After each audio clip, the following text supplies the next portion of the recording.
জয় শ্রী রাধে। উপস্থিত সকল ভক্তদের জানাই আমার সশ্রদ্ধ প্রণাম। আর যারা এই গ্রুপটিতে এই সুন্দর অনুষ্ঠানের আয়োজন করে আমাকে হরিকথা আস্বাদনের সুযোগ করে দিয়েছেন, আমার আন্তরিক ধন্যবাদ। কথার বিস্তারিত না বলে আমি আমাদের পাঠের আলোচনার বিষয়ে প্রবেশ করছি। জয় শ্রী রাধে। यस्सो प्रसादत भगवत प्रसाद, यस्सो प्रसादन्न गति कुतोऽपि, ध्यायाम्यस्तवं तस्य यशस्त्रिसन्दं, वन्दे गुरुश्रीचरणारविन्दं, वन्देऽहं श्रीगुरु श्रीयुतपादकमलं, श्रीगुरून् वैष्णवं च श्रीरूपं साग्रजातं, सहोगण रघुनाथनितं तं सजीवं, सा अद्वैत सावधूतं परिजनसहितम्। श्रीकृष्ण चैतन्य देवं श्रीराधा कृष्ण पादान् सहगण ललिता श्री विशाखान्वितांश्च, ओमाजानुलम्बितो भुजो कनकावदात संकीर्तनैकपितरे कमलायताक्ष, विश्वम्बर द्विजोवर युगधर्मपालो, वन्दे जगत्प्रियकरो करुणा अवतारो। पञ्चतत्त्व आत्मकं कृष्ण भक्तरूपस्वरूपकं, भक्तावतार भक्ताख्यं नमामि भक्तशक्तिशं। हा कृष्ण करुणा सिन्धो दीनबन्धो जगत्पते, गोपेश गोपिकान्तो राधाकान्तो नमोऽस्तुते। तप्तो काञ्चन गौराङ्गी राधे वृन्दावनेश्वरी, वृषभानुसुतं राधे त्वां नमामि हरिप्रिये। वृषभानुसुतं राधे कृष्णचन्द्रविलासिनी, जीवने मरणे राधा श्रीराधाय नमो नमः। वन्दे वृन्दावनं गुरुं कृष्णं कमललोचनं, वल्लभीं वल्लभं देवं श्रीराधालिङ्गितविग्रहम्। वृन्दायै तुलसी देव्यै प्रियायै केशवस्य च, कृष्णभक्तिपदे देवी सत्त्ववत्यै नमो नमः। नारायणं नमस्कृतं नरं चैव नरोत्तमं, देवीं सरस्वतीं व्यास ततो जयमुदीरयेत्। वाञ्छाकल्पतरुभ्यश्च कृपा सिन्धुभ्येव च, पतितानं पावनेभ्यो वैष्णवेभ्यो नमो नमः। जय रूप सनातन भट्ट रघुनाथ, श्रीजीव गोपाल भट्ट दास रघुनाथ, ए छय गोसाईर करि चरण बंदन, যাহা হতে মিলে ভাই কৃষ্ণ প্রেম ধন। এ ছয় গোসাই যারে করুণা করিবে, অন্তিমেতে রাধা কৃষ্ণ নয়নে হেরিবে। আনন্দে বল হরি ব্রজ বৃন্দাবন, মধুর মধুর বংশী বাজে তো বৃন্দাবন। শ্রীকৃষ্ণ চৈতন্য মোরে যে ভুলায় বাণী, ইহা ছাড়া ভালো মন্দ অন্য নাহি জানি। শ্রীকৃষ্ণ চৈতন্য প্রভুর দাসের অনুদাস, গ্রন্থ আস্বাদন কহে দিন কৃষ্ণ দাস। সব শ্রোতা বৈষ্ণবেরে করি নমস্কার, সবে পদ ধুলি দাও মস্তকে আমার। জয় গুরু নিত্যানন্দ শ্রী অদ্বৈত চন্দ্র, গদাধর শিবাসাদি গৌর ভক্ত বৃন্দ। জয় গৌর নিত্যানন্দ শ্রী অদ্বৈত চন্দ্র, গদাধর শ্রীবাসাদি গৌর ভক্তবৃন্দ। জয় গৌর নিত্যানন্দ শ্রী অদ্বৈত চন্দ্র। গদাধর শ্রীবাসাদি গৌর ভক্তবৃন্দ। হরে কৃষ্ণ কৃষ্ণ কৃষ্ণ হরে হরে, হরে রাম রাম রাম হরে হরে।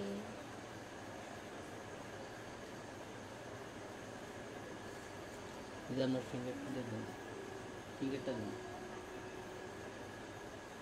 একটু সাউন্ডটা বড় করে দিন। কলিযুগ পাবন অবতার প্রেম পুরুষোত্তম বিষ্ণুপ্রিয়ার প্রাণনাথ নদিয়া বিহারী সোনার গৌর আজ নদিয়ায় এসে উপস্থিত হয়েছে। সংকীর্তনে মাতিয়ে প্রেমরসে সকলকে বিভোর করেছেন। আজ তিনি প্রেম বিতরণ করে সংকীর্তনের মাধ্যমে জগৎকে উদ্ধার করবেন বলে। তাই বিদগ্ধ মাধব গ্রন্থে গোস্বামীপাদ বলছেন, অনর্পিত চরিম চিরাত করুণা অবতীর্ণময়ী কলম সমর্পয়ুত মন্যৌত উজ্জ্বল রসাম সভক্তি শ্রিয়ম। অনর্পিত অর্থাৎ যা অর্পণ করা হয়নি। অনর্পিত শব্দের অর্থ হচ্ছে যা অর্পণ করা হয়নি। চরম চিরাত অর্থাৎ চিরকালে, সত্য ত্রেতা দাপর কলি, এই যে 4টি যুগ, এই 4 যুগের মধ্যে বাকি 3টি যুগে যা অনর্পিত থেকে গেছে, যা অর্পণ করা হয়নি।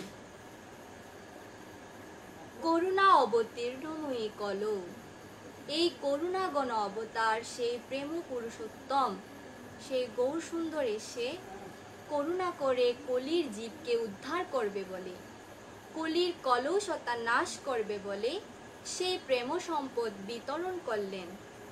তাই বলছে, সমর্পয়ুত মন্যৌত উজ্জ্বল রসাম সভক্তি শ্রিয়ম। স্বভক্তি, নিজের যে ভক্তি, নিজের যে প্রেম, তা তিনি অর্পণ করলেন আমাদেরকে। আর কি অর্পণ করলেন? উজ্জ্বল রস। কোন উজ্জ্বল রসের কথা বলা হচ্ছে? বলছে, অষ্টাবিংশ চতুর্যুগে দাপরেরও শেষে ব্রজেরও সহিতে হয় কৃষ্ণেরও প্রকাশে। দাস্য সখ্য বাৎসল্য শৃঙ্গার ও চারিরস, চারি ভাবের ভক্ত যত কৃষ্ণ তার বশ। দাপর লীলায় যে 4টি রস তিনি প্রচার করে গিয়েছেন, দাস্য সখ্য বাৎসল্য এবং মাধুর্য বা মধুর রস বা শৃঙ্গার রস, এই 4টি রস তিনি তার ভক্তদের মধ্যে, তার অন্তরঙ্গ ভক্তদের মধ্যে বিতরণ করে গিয়েছেন যারা ব্রজানুগত ছিল। কিন্তু সেই প্রেমডোরে তিনি সকলকে বাঁধতে পারেননি, সেই প্রেমের জোয়ারে তিনি জগৎকে ভাসাতে পারেননি। আর তাই সেই প্রেমে তিনি জগৎকে ভাসাবেন বলে তিনি হরিনাম সংকীর্তনে মেতেছেন এই কলিতে এসে।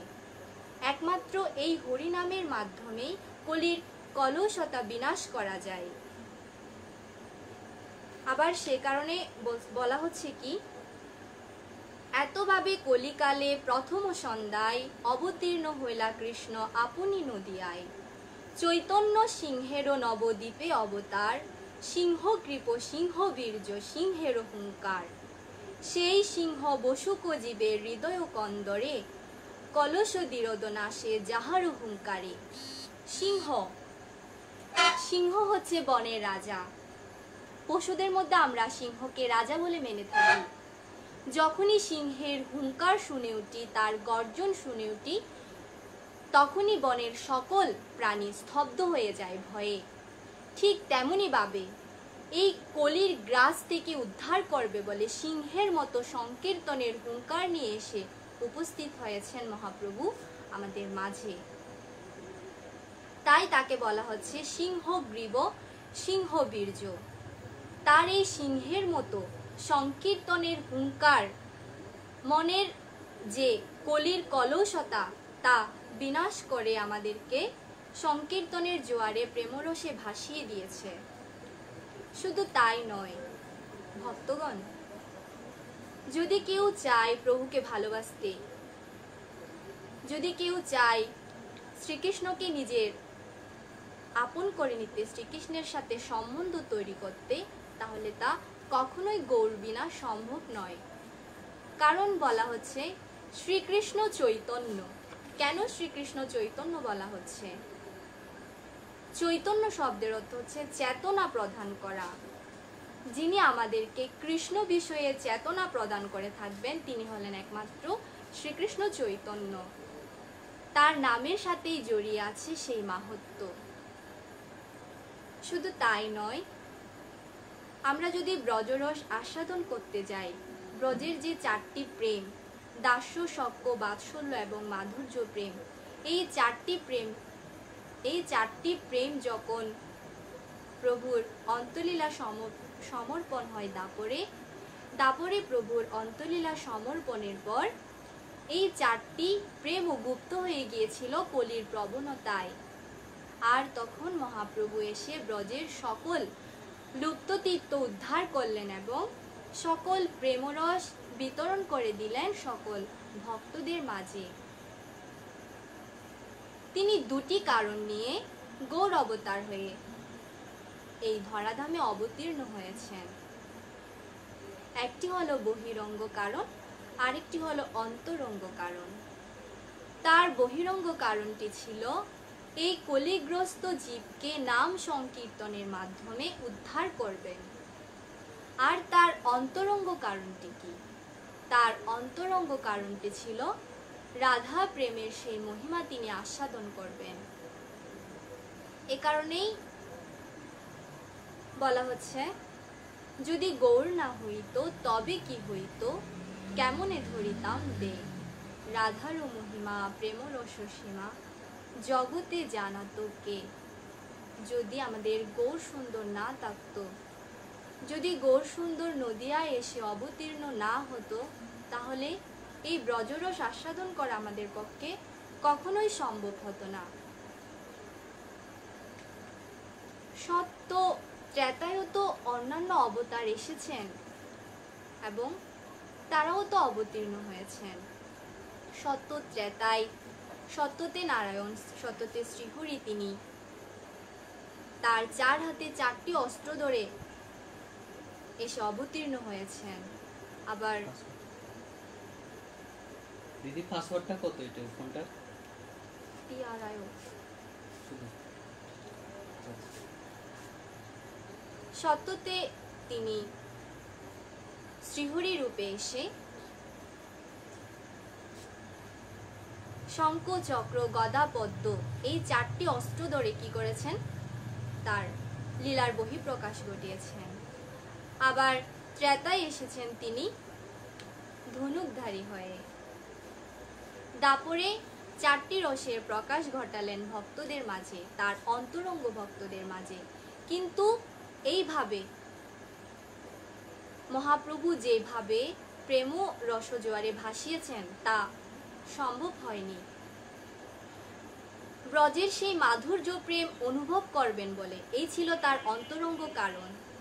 গৌরাঙ্গ সুন্দর অবতীর্ণ হওয়ার যে বহিরঙ্গ কারণ, সেটি হলো কি, নাম সংকীর্তনের জোয়ারে তিনি জগৎকে ভাসাবেন, মাতিয়ে তুলবেন। আর তার অন্তরঙ্গ কারণ ছিল কি, তিনি রাধা প্রেম আস্বাদন করবেন, সেই ব্রজের মাধুর্য প্রেমটুকু তিনি আস্বাদন করবেন। তাহলে এমন কি ব্রজের মাধুর্য প্রেম যা স্বয়ং ভগবানের আস্বাদন করার ইচ্ছা হলো। একদিন দাপর লীলায় প্রবেশ করলে আমরা দেখতে পাই, একদিন শ্রীমতী রাধারানী যখন শ্যামসুন্দর ব্রজ থেকে চলে গেলেন মথুরায় দ্বারকাধিপতি রূপে,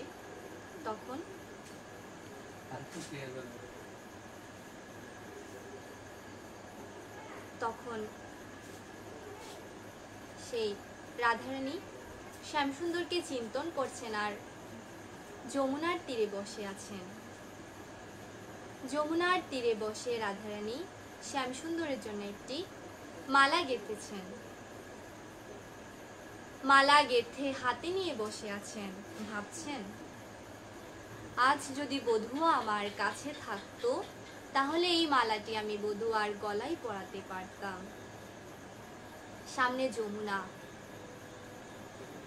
যমুনা হচ্ছে কি তাদের শ্রীকৃষ্ণ এবং রাধারানীর সকল লীলার সাক্ষী, কারণ যমুনার তীরেই তাদের সকল লীলা হয়েছিল।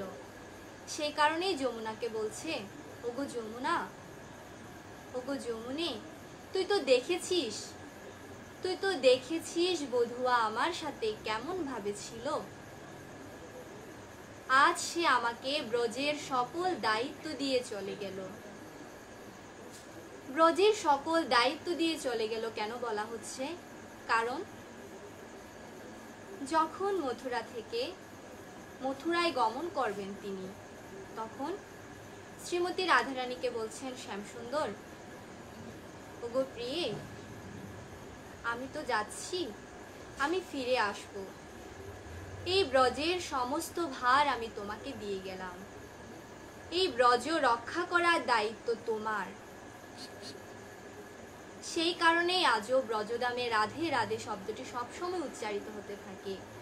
যদিও শ্রীকৃষ্ণ সেই ব্রজদাম ছেড়ে যেতে পেরেছেন, কিন্তু আমার রাধারানী পারেননি। সেই ব্রজের ধুলা, সেই ব্রজের প্রেম, সেই ব্রজের সকলকে আঁকড়ে ধরে তিনি ছিলেন। সেই ব্রজকে ভালোবেসেই তিনি সেখানে থেকে গিয়েছিলেন শ্যামসুন্দরের কথা রক্ষা করবেন বলে। তো বলছে যমুনে, শ্যামসুন্দর চলে যাওয়ার সময় আমায় বলেছিল, আমি যাচ্ছি, আমি ফিরে আসবো আসবো বলে সে আর এলো না। এমনই কত মালা আমি গাঁথতে থাকি শ্যামসুন্দরের জন্য। মালা শুকিয়ে যায়, কিন্তু শ্যামসুন্দর আসে না। যমুনে, যা, তুই তো সকল কিছুর সাক্ষী হয়ে আছিস, না হয় এই মালাটুকু আমি তোর জলেই দিয়ে দিলাম, তোর কাছেই অর্পণ করলাম। যমুনার তীর থেকে ভাসতে ভাসতে ভাসতে ভাসতে সেই মালাটুকু গিয়ে পৌঁছালো সেই স্থানে যেখানে সকালবেলা প্রাতঃ স্নান করতে গিয়ে উপস্থিত হয়েছেন উদ্ধব মহারাজ আর শ্যামসুন্দর। উদ্ধব মহারাজ আর শ্যামসুন্দর প্রাতঃ স্নানে নেমেছেন। যেই মুহূর্তে প্রভু গঙ্গা জলে ডুব দিলেন আর ডুব দিয়ে উঠবেন, এমনই মুহূর্তে রাধারানীর গাঁথা সেই মালাটি তার গলায় পড়ে গেল। এমনই মুহূর্তে শ্যামসুন্দর অবাক হয়ে গেলেন। কাঁচা ফুলের বনমালা, তাও আবার দেখা যাচ্ছে চন্দন গন্ধে লিপ্ত। এ কোনো বাসি মালা নয় যে বিসর্জন দেওয়া হয়েছে, এ আজিকের গাঁথা মালা। কে গেঁথেছে? সেই মালাটির সুগন্ধি আস্বাদন করার সাথে সাথে বুঝতে পারলেন এ আর কারো গাঁথা নয়, এ একমাত্র আমার প্রিয়ের গাঁথা মালা। শ্যামসুন্দর সেই মালাটি হাতে নিয়ে ভাবছেন রাধারানীর কথা। হে রাধে, তোমায় তো বলে এসেছিলাম আমি ব্রজে ফিরে যাব, আমি তো যেতে পারিনি। জানি না তোমার কি দশা। মাতাকে কথা দিয়ে এসেছিলাম আমি ব্রজে ফিরে যাব, জানি না মাতার কি দশা। ভাবছেন আর শ্রীকৃষ্ণের অশ্রুবাড়ি নির্বাপিত হচ্ছে। তখন উদ্ধব মহারাজ প্রশ্ন করলেন, প্রভু প্রভু আপনি দ্বারকাধীরাজ, আপনি জগৎপতি, কিসের অভাব আপনার? কেন আপনার চোখে জল? কেন আপনি কাঁদছেন প্রভু? এই সামান্য মালায় এমন কি পেলেন যে এই মালাটি গলে পরিধান করার সাথে সাথে আপনি কাঁদতে শুরু করলেন? ওগো উদ্ধব, বুঝবে না তুমি তা? না প্রভু, আপনি সর্বদাই আমার সাথে বিহার করেন, আমার সাথে আহার করেন। আপনার মনের ব্যথাটুকু আমায় খুলে বলুন। বলুন প্রভু, কি হয়েছে? উদ্ধব, আমি তো কথা দিয়ে এসেছিলাম আমি ব্রজে ফিরে যাব, কিন্তু আমি তো পারিনি। জানো, অপেক্ষা চেয়ে মৃত্যু ভালো। কতদিন অপেক্ষা করবে আমার সেই ব্রজবাসীরা আমার জন্য? উদ্ধব বলছেন, ও এই সামান্য কথা, এই কথা ভেবে আপনি কাঁদছেন? ঠিক আছে, আমি যাব, আমি গিয়ে বলবো তাদের বুঝিয়ে। তাদেরও তো বোঝা দরকার আপনি দ্বারকাধীরাজ, আপনি দ্বারকাধিপতি, আপনার কিছু দায়িত্ব কর্তব্য রয়েছে, সেই সব কর্তব্য আপনার সাধন করতে হবে। এসব আবেগে তারা কি জড়িয়ে থাকলে হবে? প্রভু আপনি চিন্তা করবেন না, আমি যাব। উদ্ধব মহারাজ ছিলেন জ্ঞানী, তাই তিনি সবকিছু জ্ঞানমার্গে বিচার করতেন। তখন প্রভু বললেন, উদ্ধব, পারবে না তুমি ব্রজবাসীদের বোঝাতে? আরে কি বলেন প্রভু, এ তো সামান্য ব্যাপার। দেখুন, আপনি চিন্তা করবেন না, আপনি একবার আমাকে অনুমতি দিন ব্রজে যাওয়ার। আমি যাব, গিয়ে সকল ব্রজের সখীদের, রাধারানীকে এবং মা যশোদাকে বুঝিয়ে বলবো যে আপনারও তো দায়িত্ব রয়েছে, আপনি আপনার সেই দায়িত্ব সম্পাদন করার জন্যই দ্বারকায় এসে উপস্থিত হয়েছেন। ঠিক আছে, তুমি যাও। উদ্ধবকে আজ্ঞা দিলেন শ্রীকৃষ্ণ। সকালবেলা রথে গমন করবেন। প্রভুর কাছে এসেছেন বিদায় নিতে। প্রভু, আমি ব্রজে গমন করব। উদ্ধব, তোমার এই বেশভূষা তুমি পরিহার করো। প্রভু কি বলেছেন বুঝলাম না। তুমি যদি দ্বারকার সাজে ওখানে যাও, ব্রজের কোনো সখী তোমার সাথে কথা বলবে না, কেউ তোমার সাথে আলাপ করবে না। তুমি তোমার এই অলংকার খুলে রেখে তুমি ব্রজের যে শ্রীকৃষ্ণ তার সখার ভাব নিয়ে সেখানে গমন করো। তোমার এই ঐশ্বর্য ভাব, এই ঐশ্বর্য মূরতি তুমি ত্যাগ করো। তুমি ব্রজের সেই শ্রীকৃষ্ণের অনুগত হয়ে তার সখারূপে সেখানে গমন করো। তখন উদ্ধব মহারাজ প্রভুর কথা মতো সেই বেশে বিভূষিত হলেন এবং রথ সজ্জিত করে তিনি রথে গমন করলেন। উপস্থিত হলেন ধীরে ধীরে গিয়ে সেই ব্রজপথে। চিনতে পারছেন না, কারণ কৃষ্ণহারা বৃন্দাবন। কৃষ্ণকে হারিয়ে যেন আর ব্রজের কোনো মাধুর্যই নেই, ব্রজ যেন তার মাধুর্য হারিয়েছে। তাই চিনতে পারছেন না কোন পথে গমন করবেন, কোথায় মা যশোদার আলয়, নন্দালয়ে তিনি কিভাবে পৌঁছাবেন।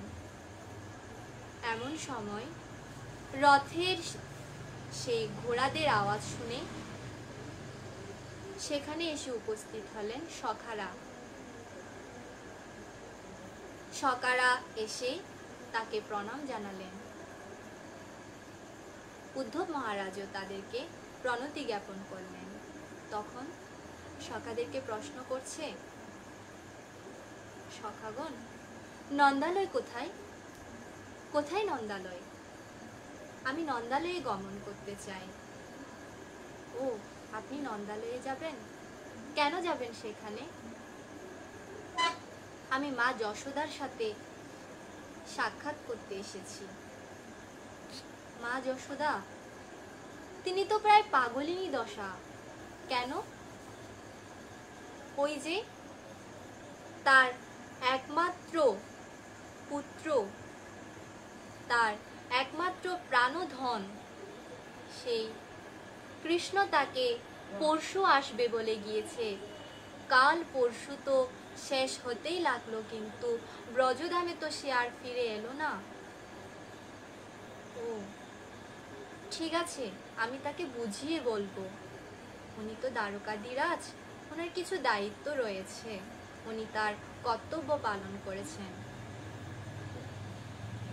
তুমি আমাকে পথটুকু দেখিয়ে দাও সখা। পথ দেখাতে হবে না, এই যে দেখছেন জলধারা বেয়ে আসছে। হ্যাঁ, জানেন এই জলধারা কিসের? ব্রজ গোপিনীগণ মা যশোদার চোখের নির্বাপিত হতে হতে তা পথে জলধারা হয়ে বয়ে আসছে। আপনি এই জলের পথে পথে গমন করবেন, দেখবেন ঠিক সেই মা যশোদার আলোয় গিয়ে পৌঁছেছেন।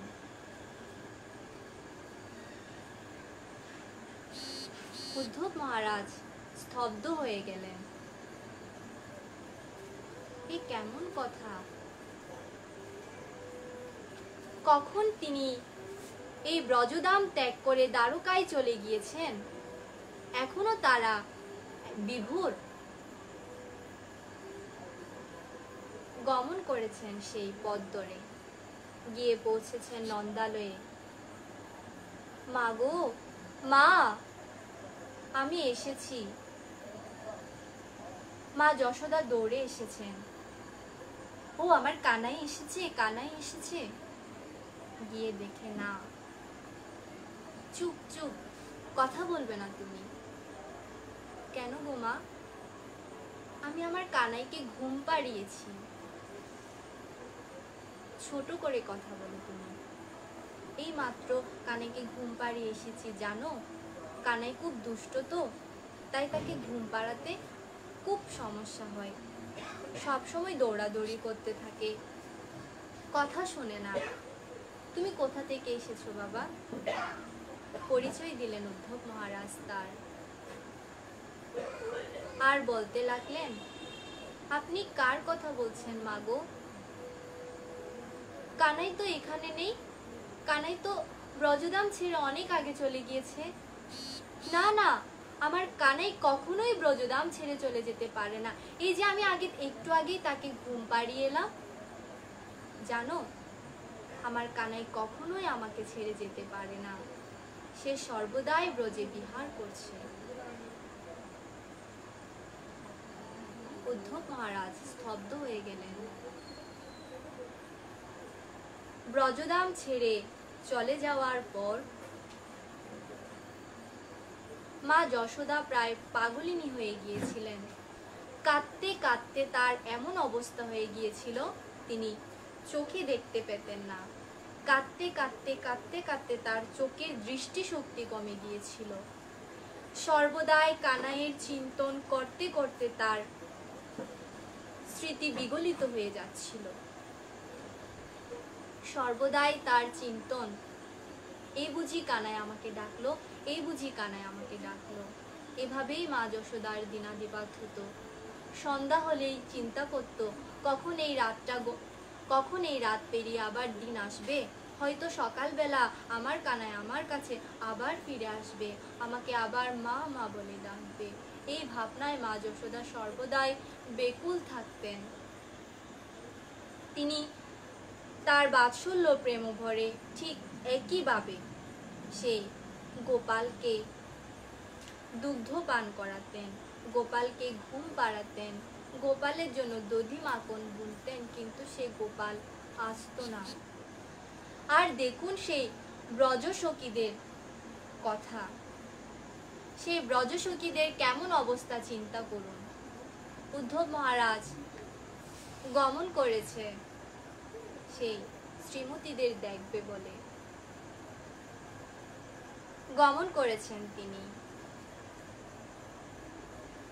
দেখছেন এক সখী, সে নাচতে আছে। 1 ঘন্টা, 2 ঘন্টা, 3 ঘন্টা, 4 ঘন্টা সে কেবল নাচতে আছে। তার সাথে যে দাঁড়িয়ে একটু কথা বলবে তার কোনো সুযোগই পাচ্ছেন না। তখন উদ্ধব মহারাজ অন্য সখীকে প্রশ্ন করছেন, সখী, ও কি সারাদিন কিছু খায় না? ও কি কেবল নাচতেই থাকে? তখন সখী বলছেন, হ্যাঁ গো, এই সারাদিন নাচতেই থাকে। কেন গো সখী, এই সারাদিন এভাবে নাচে কেন জানো? যখন কানাই ব্রজধামে ছিল, ব্রজধামে থাকাকালীন সে সবার গৃহ থেকে ননি চুরি করত। একদিন এই সখীর গৃহে এসেছিল ননি চুরি করতে। কানাই ধরা পড়ে গিয়েছিল ননি চুরি করতে গিয়ে। তখন সখীকে বলছে, সখী কানাইকে বলছে, কানাই, আমি তোমায় ননি দেব, কিন্তু একটা শর্ত আছে, তুমি আমাকে নেচে দেখাবে তো? তখন কানাই বলছে, এই সামান্য ননির জন্য তুমি আমাকে নাচতে বলছো? তুমি বায়না ধরেছো আমার কাছে নাচ দেখবে? সখী হাসতে লাগলো।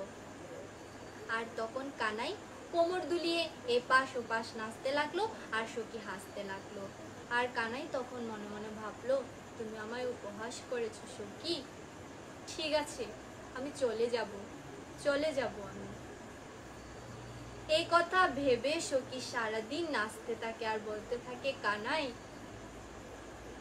ওরে কানাই, তুই ফিরে আয়, তোর নাচতে হবে না, দেখ আমি তোকে সারাদিন নেচে দেখাবো, তুই যত মাখন চাস তোকে তত মাখন দিব।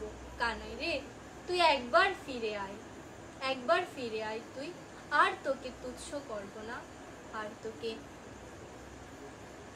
আর তোকে নাচতে বলবো না। উদ্ধব মহারাজ স্তব্ধ হয়ে গেলেন।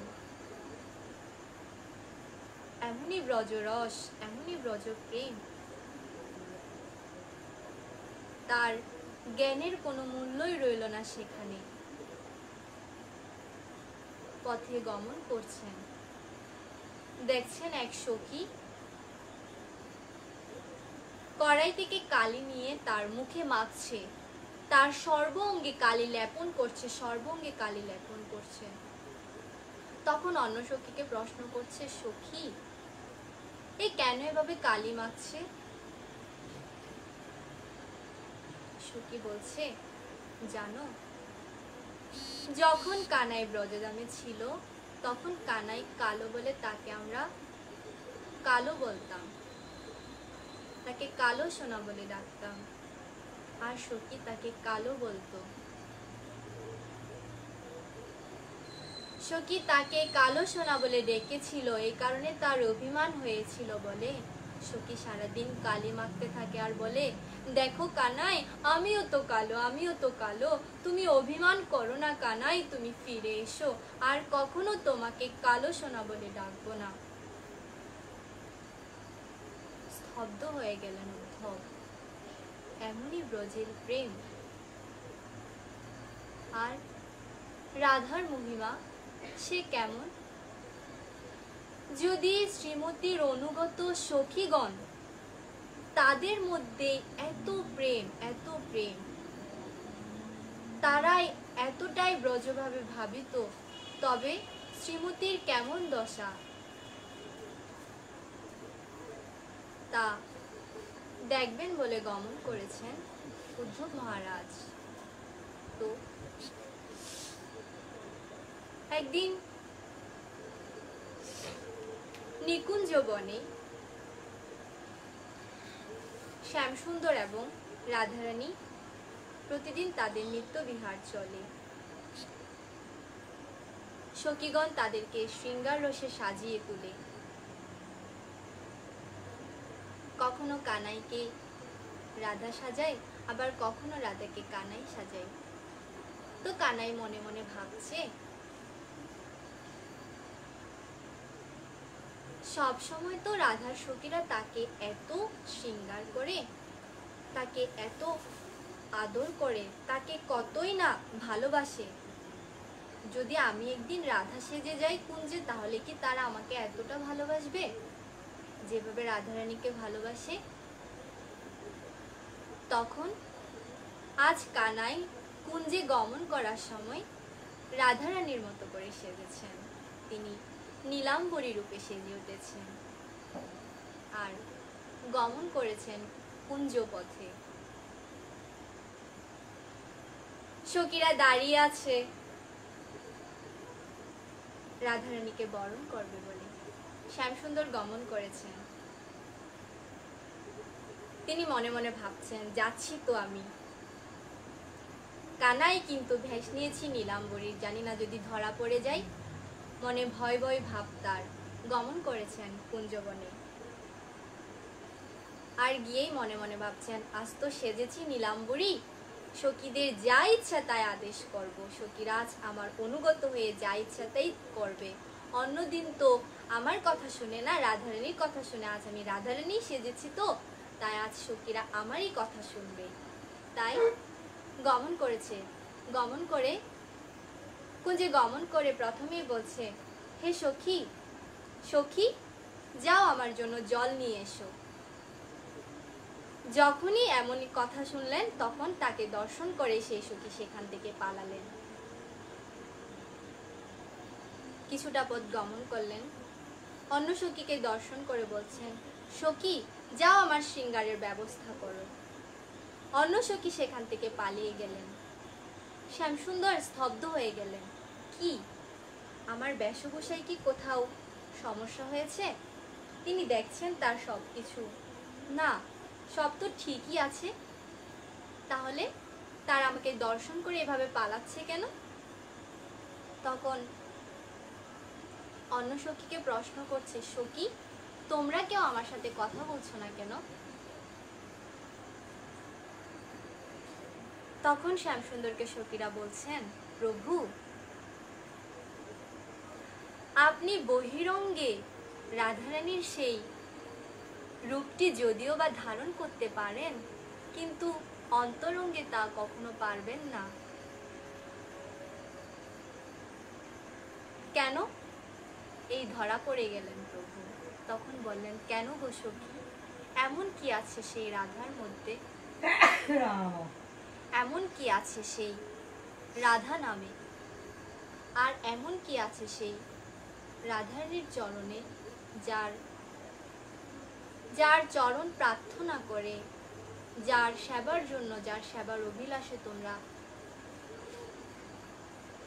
তার নিকটে সর্বদা এসে সমর্পিত হো, এমন কি আছে? তখন সখীগণ বলছেন, শ্রীমতী রাধারানীর বহিরঙ্গ ভাব আপনি ধারণ করতে পারলেও অন্তরঙ্গ ভাব যদি আপনার আস্বাদন করতে হয়, তাহলে রাধারানীর সেই ভাবটুকু আপনার হৃদয়ে উন্মোচিত হতে হবে। আর সেই কারণেই সেই রাধা ভাব, সেই রাধারানীর সেই প্রেম, সেই ভাব তিনি অনুধাবন করবেন বলেই তিনি ব্রজে এসে তিনি কলিতে গৌর রূপে অবতীর্ণ হয়েছেন। আর এই ছিল তার অন্তরঙ্গ কারণ, যে অন্তরঙ্গ কারণে তিনি প্রকটিত হয়ে সেই ব্রজের চারটি প্রেম, চারটি ভাব, দাস্য, সখ্য, বাৎসল্য এবং শৃঙ্গার, এই চারটি রস আমাদের মধ্যে বিতরণ করেছেন এবং জগৎকে মাতিয়েছেন।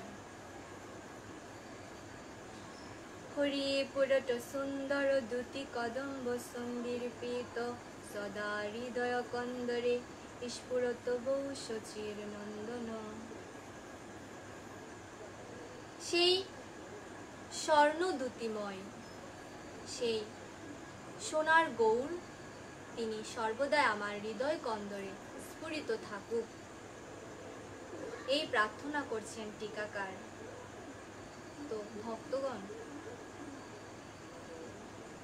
এই কলিতে যদি কলির কলস নাশ করার ইচ্ছা থাকে, যদি এই কলির কলসতা বিনাশ করে ভজন করার ইচ্ছা থাকে আমাদের, তাহলে আমাদের অবশ্যই মহাপ্রভুর চরণে আশ্রয় গ্রহণ করতে হবে। কারণ তিনি একমাত্র সেই লুপ্ত তীর্থ উদ্ধার করে ব্রজপ্রেম আমাদের মধ্যে বিতরণ করে গিয়েছেন। তাই বলা হচ্ছে, যদি গৌরকে ভজন করা হয় তাহলেই ব্রজের প্রেম আস্বাদন করা যাবে। নিতাই ভজিলে গৌর পাবে, গৌর ভজিলে ব্রজে যাবে। গৌরাঙ্গ সুন্দর তার সকল পার্শ্বদগণকে নিয়ে এসে অবতীর্ণ হয়েছেন। অন্যান্য যুগে প্রভু এসেছেন নানা অস্ত্র শস্ত্র ধরে, কিন্তু এই যুগে তার অস্ত্র কোথায় গেল? তিনি কি তার অস্ত্র হারালেন? তবে না, তিনি তার অস্ত্র হারাননি। তার অস্ত্ররূপে অবতীর্ণ হয়েছে তার সকল উপাঙ্গগণ। তার সকল উপাঙ্গ বলা হচ্ছে কাদেরকে? তার অঙ্গের অংশীভূত যারা, তারাই হচ্ছে তার উপাঙ্গ। সেই সকল উপাঙ্গদেরকে সাথে নিয়ে, অর্থাৎ পঞ্চতত্ত্ব, যে পঞ্চতত্ত্ব গৌর, নিতাই, অদ্বৈত, গদাধর, শ্রীবাস, শুধু তারাই নয়, আরো অন্যান্য উপাঙ্গদেরকে তিনি অস্ত্ররূপে নিয়ে এসে পার্শ্বদ হিসেবে নিয়ে তাদেরকে অস্ত্ররূপে ব্যবহার করে তিনি কি করেছেন? ব্রজে সেই মধুর প্রেম বিতরণ করেছেন। এক একটি জায়গায় এক এক ভক্ত অবতীর্ণ হয়েছেন। যদি বলা হয় এক একটি জায়গায় কেন অবতীর্ণ হয়েছেন? নিত্যানন্দ পণ্ডিত হয়েছেন কোথায়? হারিগ্রামে। কেন এক এক জায়গায় কেন হলো? সবাই কি নদিয়ায় হতে পারতো না? বলা হচ্ছে, যেখানে ভক্তের আগমন হয় সে স্থান পবিত্র হয়। যেখানে ভক্তের ধুলি পড়ে সে স্থান, সেই ভক্তের ধুলিতে যদি গড়াগড়ি দেওয়া হয় তাহলে তা গঙ্গা স্নানের মতোই পবিত্র হয়ে যায়।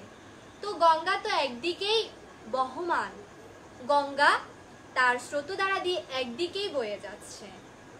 সেই গঙ্গায় গিয়ে হয়তোবা আমরা বছরে কিংবা মাসে একবার স্নান করার সুযোগ পাচ্ছি, বা সেই গঙ্গা প্রত্যেকটি অঞ্চল দিয়ে বয়ে যাওয়ার সুযোগ হয়নি।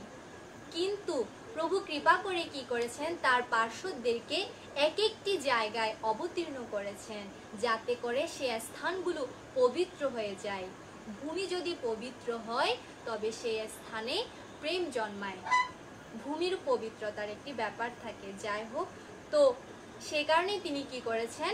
সকল ভক্তদেরকে এক একটি স্থানে জন্মগ্রহণ করিয়েছেন এবং তারা সকলেই এসে নদিয়ায় উপস্থিত হয়েছে এবং নদিয়ায় উপস্থিত হয়ে সকল পার্শ্বদের সঙ্গে নিয়ে তিনি হরিনাম প্রচার করেছেন। অন্যান্য যুগে তার যে অস্ত্রশস্ত্র ছিল সেই অস্ত্ররূপে আজ তার পার্শ্বদগণ এসে অবতীর্ণ হয়েছেন।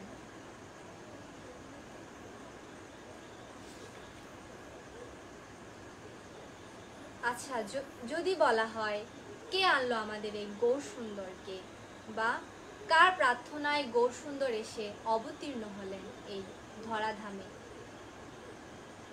বা কেন এলেন? গৌর সুন্দর অবতীর্ণ হয়েছেন জগৎ উদ্ধারের জন্য। যখন দাপরের শেষে যখন প্রভু চলে যায়, তখন ব্রাহ্মণ তার ব্রাহ্মণত্ব হারায়। এভাবে করে শূদ্র তার শূদ্র ধর্ম বজায় রাখছে না, ধর্ম বিলুপ্ত হতে চলেছে। এমনই সময় অদ্বৈত প্রভু এসে উপস্থিত হয়েছেন। প্রভু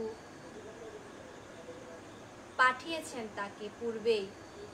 অদ্বৈত প্রভু এসেও সেই মায়াবদ্ধ জীবদেরকে, মায়ায় ডুবে থাকা সেই জীবদেরকে উদ্ধার করার কোনো রাস্তা খুঁজে পাচ্ছেন না। তখন তিনি প্রভুর শরণাগত হলেন। প্রভু নিত্য নিত্য তিনি কাঁদতেন, প্রভু আর কত এই মায়াবদ্ধ জীবের দুর্দশাগ্রস্ত অবস্থা দেখব, আর কত দেখব। যারা পার্শ্বদগণ এসে উপস্থিত হয়েছেন তারা তাদের ভজন করার মতো কোনো স্থান পাচ্ছেন না, তাদের কীর্তন করার মতো কোনো সুযোগ পাচ্ছেন না, দিচ্ছে না সেই কুলাচারীগণ। অনাচারী সেই দুরাচারীগণ তাদেরকে ভজন করার মতো, কীর্তন করার মতো কোনো সুযোগ দিচ্ছে না। আর এমনই সময় প্রভু অর্থাৎ অদ্বৈত প্রভু ভাবতে লাগলেন কিভাবে তিনি উদ্ধার করবেন এই জগৎকে, কিভাবে তিনি প্রভুকে এনে অবতীর্ণ করবেন। তখনই হরিভক্তি বিলাসের একাদশ বিলাসে শ্লোকটি তার মনে পড়ল, তুলসী দলমাত্রেন জলস্য চুলু কেন বা বিক্রিণীতে স আত্মানম ভক্তেব্য ভক্ত বৎসল। অর্থাৎ একটি তুলসী পত্র কি এক গণ্ডূষ জল পেলেই ভক্তবৎসল ভগবান ভক্তের কাছে বিকিয়ে যান। যদি একটি তুলসী পত্র আর এক গণ্ডূষ জল ভগবানকে অর্পণ করা হয়ে থাকে ভক্তি সহকারে, তাহলে তিনি সেই ভক্তের কাছে বিকিয়ে যান। কেমন কথা বলছে! তাহলে আমরা তো নিত্য নিত্য প্রভুকে তুলসী অর্পণ করছি, আমরা নিত্য নিত্য প্রভুকে সেবা দিচ্ছি, তাহলে তা কোথায় যাচ্ছে? প্রভু কেন আমাদের কাছে ধরা পড়ছে না? কারণ আমরা প্রভুর কাছে যে তুলসী তার চরণে সমর্পণ করে থাকি, যে গঙ্গা যে জলটুকু তার কাছে সমর্পণ করে থাকি, আমরা তার নিজ স্বার্থে, ব্যক্তি স্বার্থে, আমাদের নিজেদের স্বার্থেই অর্পণ করে থাকি। তার মধ্যে জড়িয়ে থাকে না কোনো প্রেম বা জড়িয়ে থাকে না প্রভুর প্রতি কোনো ভালোবাসা। কিন্তু অদ্বৈত প্রভু যা ভেবেছিলেন তা জগৎ উদ্ধারের জন্য, জগৎকে নাম প্রেমে তিনি উদ্ধার করবেন বলে প্রভুকে তিনি এনে অবতীর্ণ করতে চাইলেন। আর নিত্য নিত্য তিনি স্নান করে উঠে একটি তুলসী পত্র আর এক গণ্ডূষ জল নিয়ে গঙ্গায় সমর্পণ করতেন আর প্রভুর কাছে প্রার্থনা করতেন, হে প্রভু তুমি অবতীর্ণ হও, অবতীর্ণ হও। পরিত্রাণায় সাধুনাম বিনাশায় চ দুষ্কৃতাম ধর্ম সংস্থাপনার্থায় সম্ভবামি যুগে যুগে। হে প্রভু তুমি তো যুগে যুগে অবতীর্ণ হও ভক্তদেরকে রক্ষা করবে বলে আর দুষ্কৃতকারীদেরকে বিনাশ করবে বলে। তবে এই যে অনাচারীগণ, এই যে দুরাচারীগণ তোমার ভক্তদেরকে এভাবে কষ্ট দিচ্ছে, তুমি কি তাদেরকে পরিত্রাণ করবে না?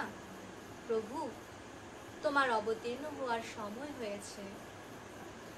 অদ্বৈত প্রভুর সেই হুঙ্কার আর সহ্য করতে না পেরে, তার সেই ডাকে প্রভু থাকতে না পেরে, সেই গোলক বিহারী শ্রীকৃষ্ণ এসে অবতীর্ণ হলেন মহাপ্রভু গৌর সুন্দর রূপে।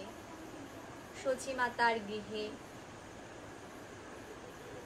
তার আবির্ভাব হলো আর অবতীর্ণ হয়ে তিনি শ্রীকৃষ্ণ চৈতন্য রূপে চেতনা প্রদান করে আমাদেরকে।